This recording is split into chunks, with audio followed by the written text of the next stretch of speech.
2025 വിശ്വസുന്ദരി പട്ടം മെക്സിക്കോയുടെ Fathima ബോഷിന്. Miss തായ്ലൻഡിനെ പിന്തള്ളിയാണ് 25-കാരിയായ Fathima വിശ്വസുന്ദരി പട്ടം ചൂടിയത്.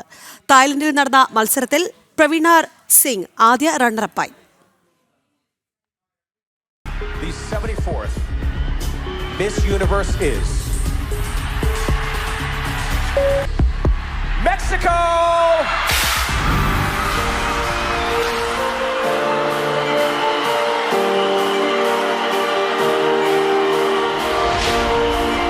നൂറിലധികം മത്സരാർത്ഥികളെ പിന്തള്ളിയാണ് Fathima Bosch വിശ്വസുന്ദരിയായത്. തായ്ലൻഡിന്റെ പ്രവീണർ Singh 2ാം സ്ഥാനം നേടിയപ്പോൾ വെനസ്വേലയുടെ സ്റ്റെഫാനി അബസാലിയാണ് 3ാം സ്ഥാനത്ത്. ഫിലിപ്പീൻസിന്റെ അഹ്ദിസ മനലോ 4ാം സ്ഥാനം സ്വന്തമാക്കി. ഐവറി കോസ്റ്റിനെ പ്രതിനിധീകരിച്ച ഒലിവിയ യാസിയാണ് 5ാം സ്ഥാനത്ത്. ഗ്രാൻഡ് ഫിനാലയിലെ ചോദ്യോത്തര റൗണ്ടിൽ സ്ത്രീ ശാക്തീകരണത്തെക്കുറിച്ചുള്ള ഫാത്തിമയുടെ കാഴ്ചപ്പാട് പ്രകടനത്തെ മികവുറ്റതാക്കി.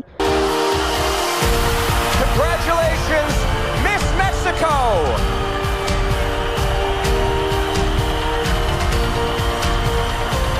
അഞ്ച് വർഷത്തെ ഇടവേളയ്ക്ക് ശേഷമാണ് വീണ്ടും മിസ് യൂണിവേഴ്സ് കിരീടം മെക്സിക്കോയിലേക്ക് എത്തിയത്. ഫാഷൻ ഡിസൈനർ കൂടിയായ ഫാത്തിമ മത്സരത്തിന്റെ തുടക്കത്തിൽ തന്നെ ഒരു തായ് പേജന്റ് ഡയറക്ടറുമായി പരസ്യമായി വാക്കേറ്റമുണ്ടാക്കിയതിനെ തുടർന്ന് ശ്രദ്ധ നേടിയിരുന്നു. തുടർന്ന് വിവാദങ്ങളെയെല്ലാം അതിജീവിച്ചാണ് ഫാത്തിമ കിരീടം ചൂടിയത്. 73ാമത് മിസ് യൂണിവേഴ്സ് കിരീട ജേതാവ് വിക്ടോറിയ കെയർ വിജയി കിരീടമണിയിച്ചു. തായ്ലൻഡിൽ നടന്ന മത്സരത്തിൽ ഇന്ത്യയെ പ്രതിനിധീകരിച്ച് മണിക വിശ്വകർമ്മയാണ് മത്സരിച്ചത്. ടോപ്പ് 30യിൽ ഇടം നേടിയെങ്കിലും ടോപ്പ് 12ലേക്ക് കടക്കാനായില്ല. ഈ വർഷത്തെ ജഡ്ജിംഗ് പാനലിൽ ഭാരതത്തിന്റെ ബാഡ്മിന്റൺ ഇതിഹാസം സൈന നെഹ്വാൾ അംഗമായിരുന്നു എന്നതും ശ്രദ്ധേയമാണ്. ന്യൂസ് ഡെസ്ക് ജനം.